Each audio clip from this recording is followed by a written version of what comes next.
일상생활이 중단이 되고 비대면 해오던 날이 벌써 만 5개월째입니다. 2월 23일부터 오늘 7월 19일 주일이니까 만 5개월째가 되는 날입니다. 마음 놓고 예배 드릴 수 있는 그 축복을 우리는 잊어버리고 그저 형식적인 예배를 드리지 않았는가 뒤돌아볼 법한 때가 됐습니다. 저는 처음 댓글이 가면 갈수록 잊혀지지 않는 게 반기독교 세력들이 기독교를 이렇게 정상 예배 드리지 못하도록 성탄절까지만 끌고 가자. 그러면 교회가 반쪽 나는 건 간단하다. 코로나19 발병 후에 이 댓글을 제가 다 보지 못했지만 쭉 보고 거기에 댓글에 제가 멈췄습니다. 설마 하던 것이 벌써 5개월, 설마가 현실이 되겠구나 생각하면 참 가슴 아프기 짝이 없습니다. 성경보다, 말씀보다, 하나님보다 TV를 더 신뢰하고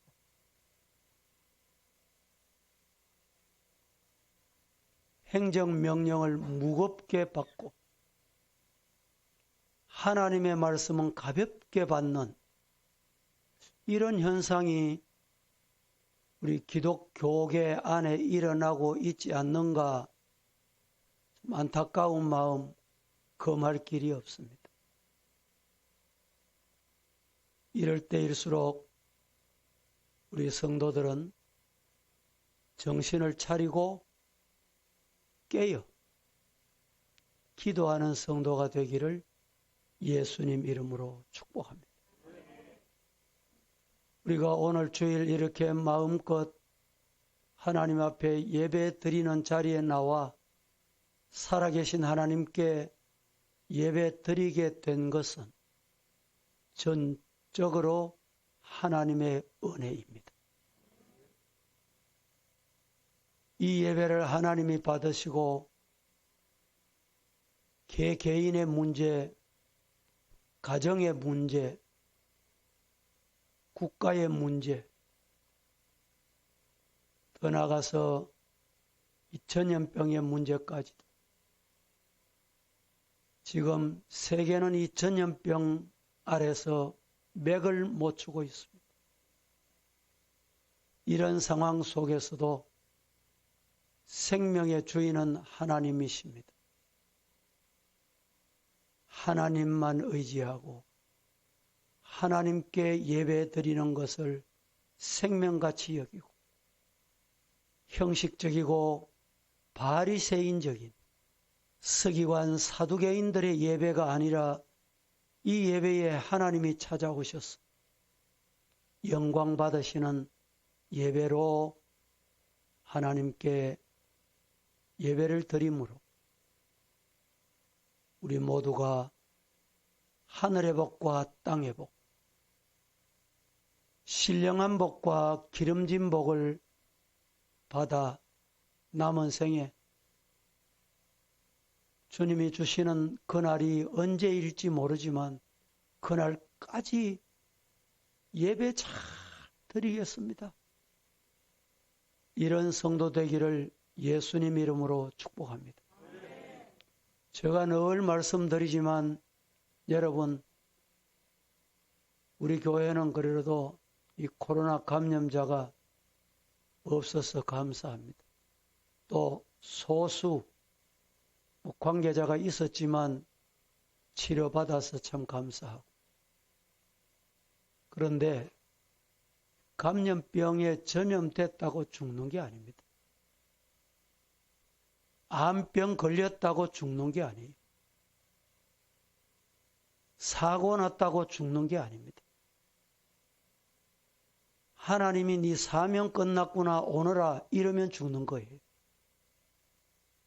예배 드리는 것이 내 사명이다. 믿습니까? 예배가 사명 맞습니까? 예. 그렇게 예배 드리면 그래 그 예배를 내가 받아야지 하나님이 받으시기 원하셨어. 어떤 환경 중에도 우리를 지켜주실 줄로 믿습니다. 오늘은 마태복음 21장 5번째 강해로 시작을 하겠습니다. 4번을 말씀을 드렸는데 1절부터 11절까지는 예루살렘 입성하시는 예수님, 12절부터 17절까지는 성전을 청결케 하신 예수님, 18절부터 22절까지는 잎만무성한 무화과 나무를 저주하신 예수님, 23절에서 27절까지는 예수님의 권위, 예수님의 권세가 어디서 왔는가에 대하여 말씀을 드린 바가 있습니다. 오늘 이 시간에는 참믿음,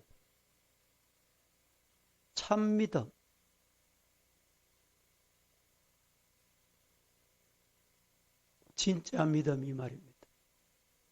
진짜 믿음이 뭐냐? 말씀을 드려보겠습니다. 여러분, 믿음이 뭘까요? 여러 가지로 정의할 수 있습니다. 이 시간에 제가 한마디로 정의해 드립니다. 믿음이란 내 뜻을 포기하고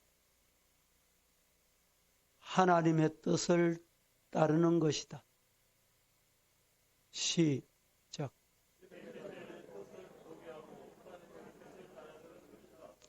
믿음이 뭐냐고 물으면 내 뜻을 포기하고 하나님의 뜻을 따르는 것이 믿음이다. 그렇게 대답하시면 정확합니다. 그러면 오늘 마태복음 7장 21절은 우리에게 이렇게 말씀하십니다. 나더러 주여 주여 하는 자마다 다 천국에 들어갈 것이 아니요 다만 하늘에 계신 내 아버지의 뜻대로 행하는 자라야 들어가리라 말씀을 했습니다. 그러면 묻습니다. 내 뜻을 포기하고 하나님의 뜻을 따르는 것이 믿음이다. 그러면 묻습니다. 하나님의 뜻이 뭡니까? 하나님의 뜻이 도대체 뭐예요? 따라 하십시다. 하나님이 주신 말씀대로 사는 것이다. 믿습니까?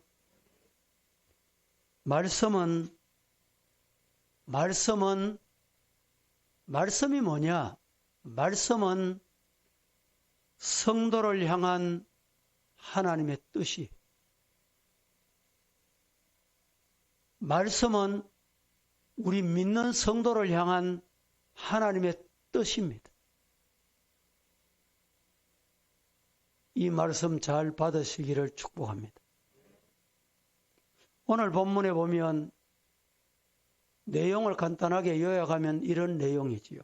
28절부터 31절까지 보면 한 사람이 두 아들이 있었는데 아들에게 포도원에 가서 일하라. 아들이 대답합니다. 예, 아버지 가겠소이다. 하더니 가지 아니하고 둘째 아들에게 가서 또 이같이 말하니 대답하되 실소이다. 아버지, 나는 포도원 안 가겠습니다. 이 말이지요. 그 후에 둘째 아들은 뉘우치고 아버지인데 이러면 안 되지. 아버지 말씀에 순종해야지. 그러고 갔습니다. 이 둘 중에 누가 아버지의 뜻대로 하였느냐 물었습니다. 제자들이 대답합니다. 둘째 아들입니다. 이 말씀이 무슨 말씀일까요? 여러분 따라하십시다. 순종하는 것이 하나님의 뜻이다. 간단해요. 말씀대로 순종하는 것이 하나님의 뜻이에요. 그래서 하나님은 순종하는 믿음에 뭘 주실까요? 복을 주세요. 순종하는 믿음에 하나님은 복을 주십니다. 신명기 28장 좀 길지만 2절에서 6절 화면을 보시고 이 복 내게 약속하셨다. 내가 받아야지. 그릇 준비합니다. 이런 마음으로 합독합니다. 시작. 내가 내 하나님 여호와의 말씀을 청종하면 이 모든 복이 내게 임하여 성읍에서 복을 받고 들에서도 복을 받을 것이며 내 몸의 자녀와 내 토지의 소산과 내 짐승의 새끼와 소와 양의 새끼가 복을 받을 것이며 내 강주리와 떡 반죽 그릇이 복을 받을 것이며 내게 들어와도 복 받고 나가도 복을 받을 것이니라. 할렐루야. 이 복 받으시기를 예수님 이름으로 축복합니다. 그러나 순종하지 아니하면 어떻게 되는가? 이 말씀도 같이 있어요. 신명기 29장 15절 시작. 오늘 우리가 하나님 여호와 앞에서 우리와 함께 여기 서 있는 자와 오늘 우리와 함께 여기 있지 아니한 자에게까지 내 규례와 법도를 지키지 아니하면 어떻게 되느냐?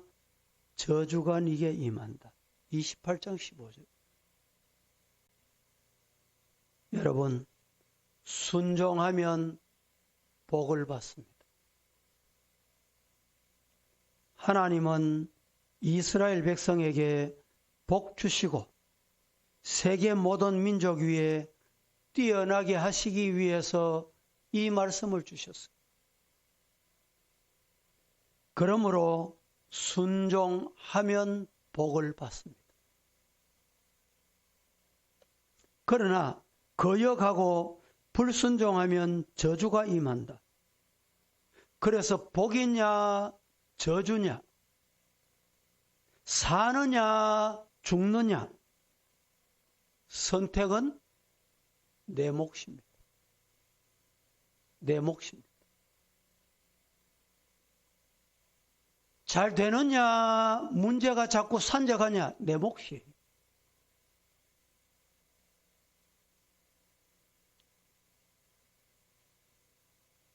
믿느냐, 불신앙이냐, 순종이냐, 불순종이냐에 따라서 쉽게 말하면 운명이 달라져. 인생이 달라져. 가정이 달라져. 교회가 달라지고 나라가 달라져요.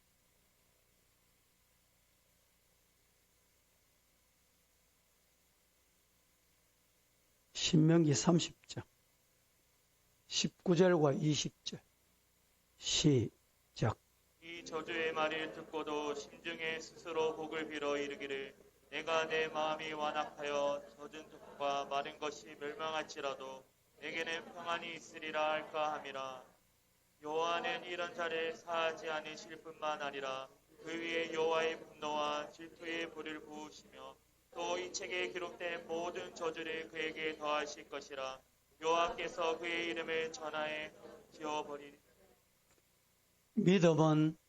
믿음은 순종이다 이 말입니다.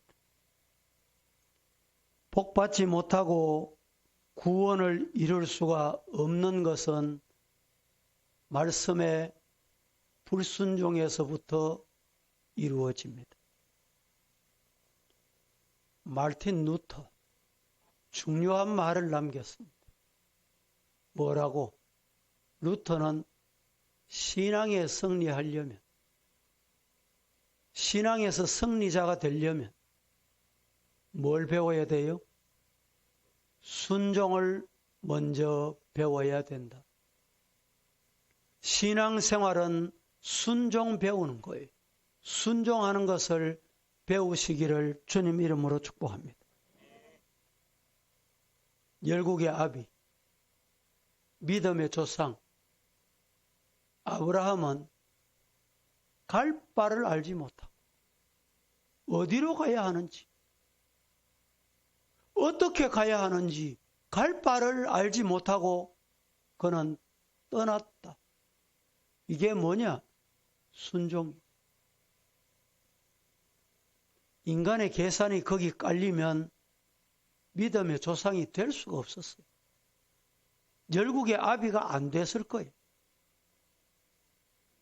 노아에게 어느 날 하나님이 말씀하십니다. 120년 후에 될 일을 말입니다. 저 높은 산에 올라가서 방주 지어라. 노아는 하나님의 말씀이기 때문에 순종을 했습니다. 오늘 여러분 같으면 어땠을까? 순종했을까요? 아이고, 저 영감탱이 죽을 때 다 돼가니까 노망했나 보다. 아니, 방주 지으면 저 바닷가에 지어야 되지 왜 산에 가서 짓노? 성경을 볼 때 예외 없이 모든 사람이 그렇게 비난했어요. 손가락질했어요. 그 비난을 받으면서 120년 동안에 여러분 끝까지 그 높은 산에서 방주 짓는다. 쉬운 게 아니에요. 어떻게 지었을까요? 믿음으로 지었어요. 오로지 하나님만 바라보고 하나님 말씀만 바라보고 노아는 방주를 지었습니다. 그렇습니다. 믿음은 순종으로 이루어집니다. 우리가 믿음으로 했으면 한 것이 어떻게 나타나야 되냐? 행함으로 나타나야 돼. 행함으로. 했는데 행함으로 안 나타나. 맏아들이. 첫 번째 아들이에요, 그 사람. 야고보서 2장 16절은 이렇게 말합니다. 너희 중에 누구든지 그에게 이르되 평안히 가라, 덥게 하라, 배부르게 하라 하며 그 몸에 쓸 것을 주지 아니하면 무슨 유익이 있으리요? 라고 했습니다. 이 말을 계속 이어서 행함이 없는 믿음은 죽은 믿음이다고 했습니다. 빌립보서 2장 12절은 그러므로 나의 사랑하는 자들아 너희가 나 있을 때뿐 아니라 더욱 지금 나 없을 때에도 항상 복종하여 두렵고 떨림으로 너희 구원을 이루거라. 복종하여 두렵고 떨림으로 구원을 이루시기를 축복합니다. 야고보서 1장 21절은 이렇게 말합니다. 시작. 그러므로 모든 더러운 것과 넘치는 악을 내버리고 너희 영혼의 영이 구원할 바 마음에 심어진 말씀을 온유함으로 받으라. 예. 말씀을 어떻게 받아요? 말씀을 온유한 마음으로. 양같이. 양은 동물 중에 온유의 동물. 염소같이, 뿔난 염소같이 떠받으면서 받으면 안 된다 이 말입니다. 믿음의 순종은 축복의 약속입니다. 시작. 믿음으로 순종하면 축복이 약속되어 있다는 거예요.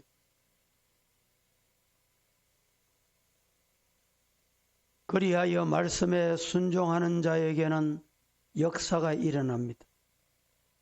믿음은 순종으로 이루어가는 것입니다. 그래서 순종하는 믿음이 구원을 받게 되는 것입니다. 그럼 오늘 본문을 통해 우리에게 교훈하는 교훈이 뭔가, 우리가 받아야 할 말씀이 뭔가를 몇 가지로 나누어서 말씀드려 봅니다.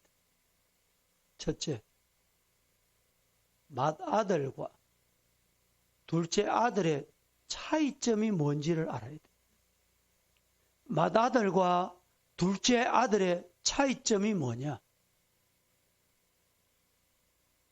오늘 본문에 보면 맏아들은 아버지의 말씀에 예했습니다. 그러나 행동은 아니오였습니다. 포도원으로 가지 않았습니다. 그런데 둘째 아들은 아니요 했으나 뉘우치고 포도원에 갔습니다. 그리고 열심히 일했습니다. 이 말씀은 하나님의 뜻은 말이나 어떤 형식보다 말씀에 순종하는 것이다 라는 것을 말씀합니다. 하나님의 뜻이라는 것을 보여주시는 비유의 말씀입니다. 맏아들은 누구냐? 예수님께서 유대교 지도자들인 바리새인들, 서기관들, 제사장들을 맏아들에 비유하셨어요. 의식적으로는 하는 것 같아요. 예배 참여할 때는 하는 것 같아요. 직분을 받을 때는 하는 것 같아요. 그런데 행함이 없어. 이들은 겉으로는 믿음을 말하고 경건한 모양과 의식은 뛰어났었습니다.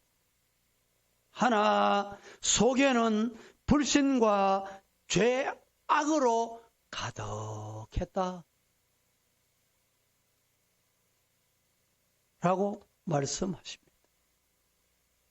그 당시 성전이 그랬어요. 화려했습니다. 보기 좋았습니다. 웅장했습니다. 성전 안에 어떤 일이 났어요? 기도하고 말씀 받고 순종하는 건 없고 큰 소리 치고 싸움 박질하고 장사하고 돈 바꾸고 비둘기 팔고 내게 어떻게 하면 유익 돌아오겠노?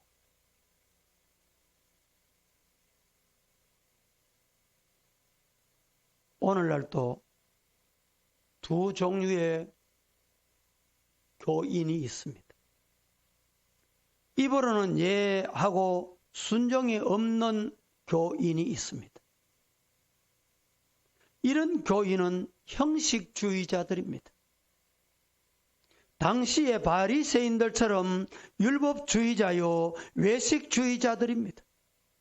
순종 없는 믿음, 즉 행함이 따르지 아니할 믿음은 위선입니다. 거짓입니다. 하나님을 속이고 자신을 속이는 것입니다. 이런 믿음의 사람은 여러분 하나님의 복이 임하지 않습니다.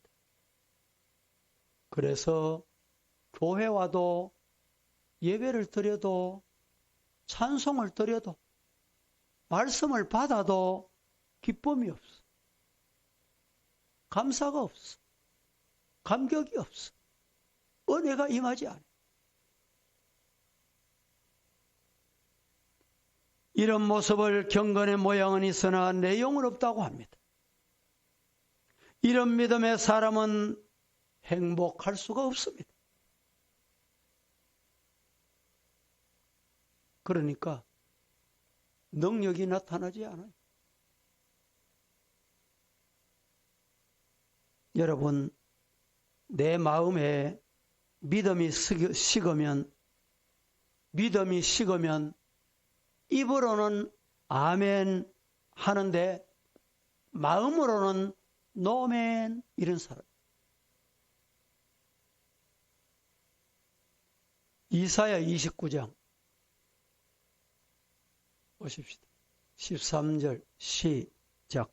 주께서 이르시되 이 백성이 입으로는 나를 가까이하며 입술로는 나를 공경하나 그들의 마음은 내게서 멀리 떠났나니 그들이 나를 경외하면 사람의 계명으로 가르침을 받았으니. 이 백성이 입으로는 나를 가까이 하며 앞서 말씀드린 아멘 하는데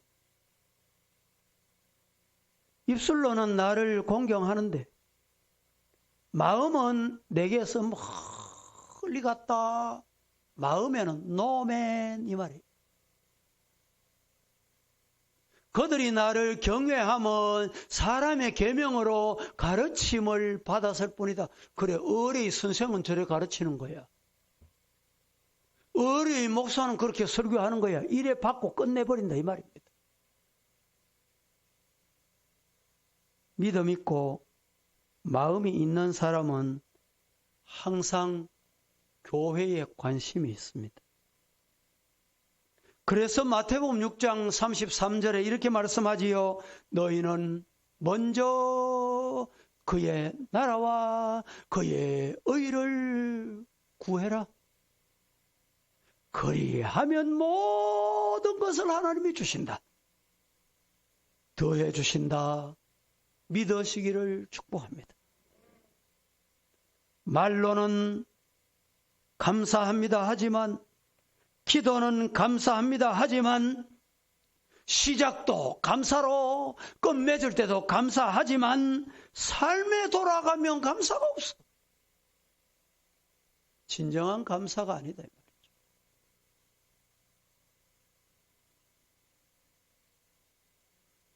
마태복음 6장 21절은 이렇게 말합니다.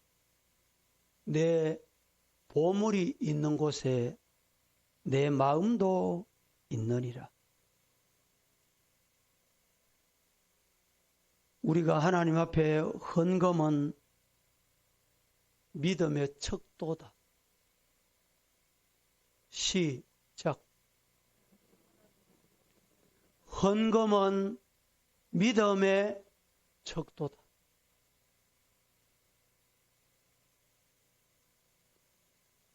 믿음이 있는 만큼 하나님께 할 수 있어요.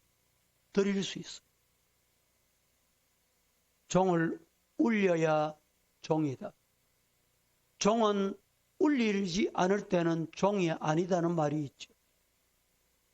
입으로만 감사가 되는 것이 아닙니다. 우리는 마음으로 감사하시기를 축복합니다. 마음부터 드려야 돼요. 드릴 때 믿음으로 드려야 됩니다.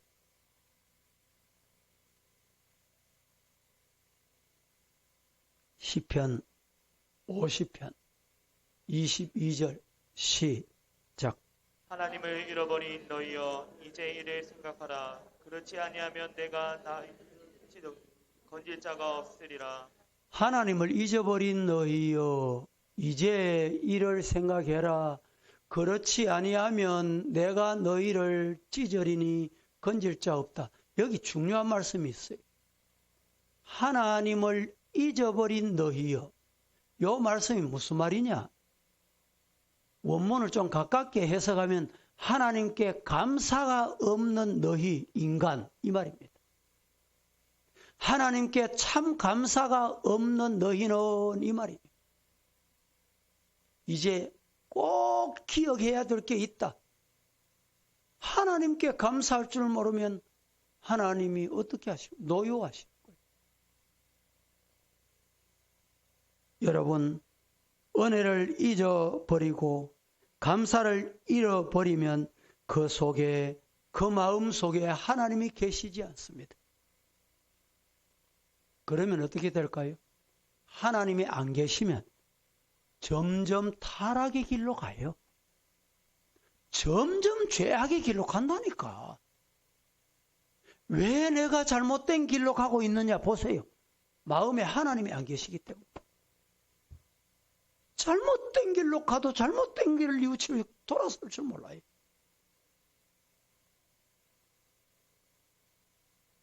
빌립보서 4장 18절 19절 시작.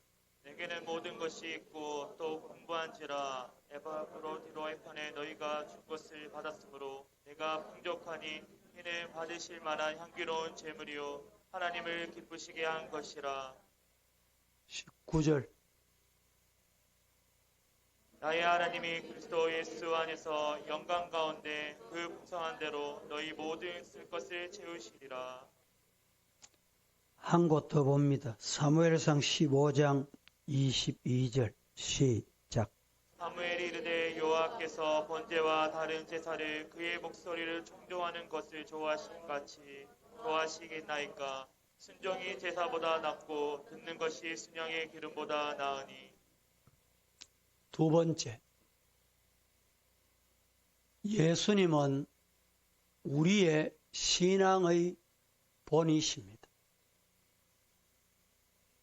예수님은 우리가 신앙생활하는데 가장 중요한 모델이십니다.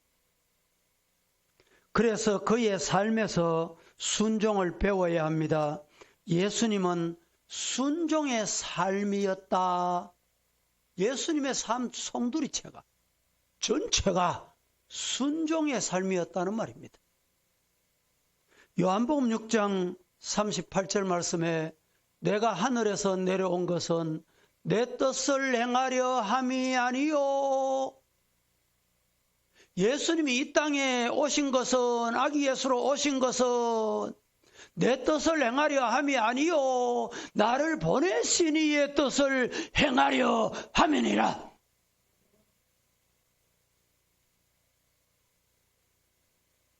예수님은 하나님의 본체시라고 했습니다. 성경 보십시다. 빌립보서 2장 6절에서 8절 시작. 그는 근본이 하나님의 본체시나 하나님과 동등됨을 취할 것으로 여기지 아니하시고 오히려 자기를 비워 종의 형체를 가지사 사람들과 같게 하셨고 사람의 모양으로 나타나사 자기를 낮추시고 죽기까지 복종하셨으니 그 십자가에 죽으심이라. 예수님의 삶은 순종의 삶. 순종의 올바른 자세 5가지. 첫째는 즉시 순종해야 합니다. 말씀이 감동될 때, 깨달을 때, 믿어질 때 즉시 순종해야 합니다. 생각하다 보면 사탄이 시험이 와요. 인간적인 생각을 하게 됩니다. 또 말씀이 자신의 잘못을 지적하여 줄 때 어리석은 이들은 시험에 드는 자가 많습니다. 믿음으로 순종하게, 여러분 겸손하게 뉘우치고 순종하는 신앙이 성숙된 신앙입니다. 두 번째, 순종의 올바른 자세는 뭐냐? 어떤 환경 조건에서도 순종해야 합니다. 순종하지 못할 환경이 와도 순종하고 순종하는 조건이 돼도 순종하는 것이 진짜 순종이 됩니다. 세 번째, 순종할 때 어떻게 하느냐? 순종을 기쁨으로 해야 합니다. 감사로 기쁨으로 순종하자 이 말이에요. 억지로나 인색함으로 하나님이 기뻐하시지 않습니다. 순종을 어떻게? 기쁨으로. 네 번째, 순종의 올바른 자세 중에 절대 권위에 순종하는 것이 여러분 올바른 순종의 방법입니다. 교회나 가정의 권위가 깨어지면 불행이 찾아옵니다. 개인도 불행의 길에 들어서고 가정도 신앙도 여러분 어두운 그늘이 드리워지는 것은 권위에 순종하지 않을 때입니다.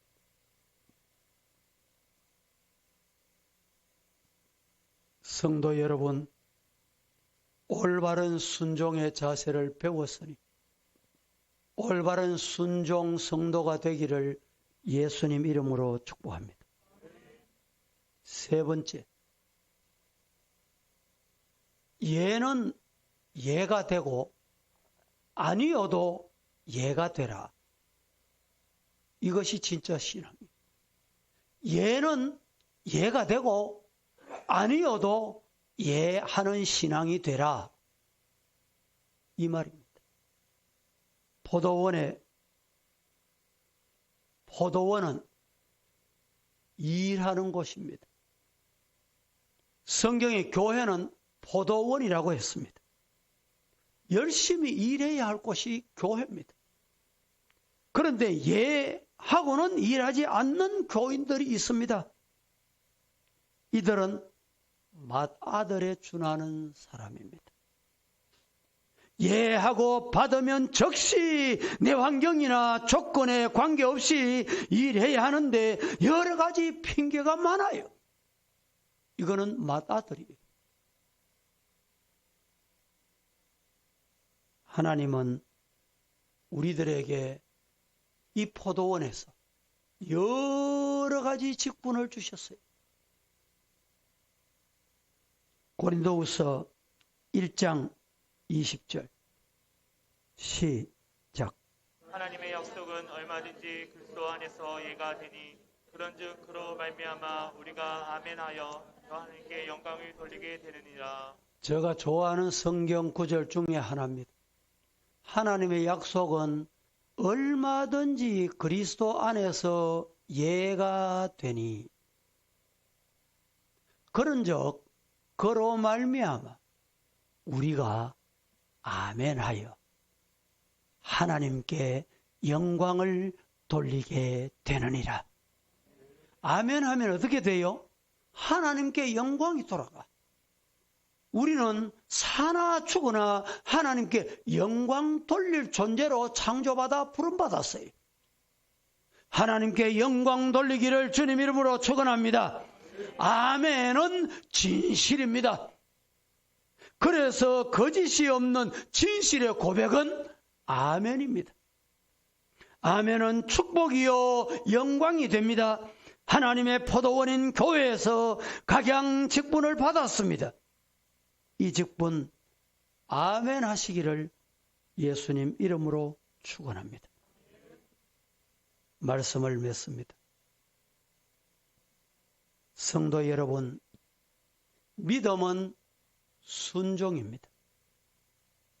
순종은 믿음의 내가 가진 믿음, 내가 소유한 믿음의 표현입니다. 뭐가? 순종이. 순종하는 믿음이 복을 받고 은혜를 받습니다. 그러므로 예가 되고 아니어도 예가 되는 믿음의 성도가 되시기를 예수님 이름으로 축복합니다. 거룩하신 하나님, 오늘도 저희들 말씀을 받고 하나님 앞에 예가 되고 아니어도 예가 되는 신앙의 성도가 되게 하옵소서. 예수님의 이름으로 기도하옵나이다. 아멘.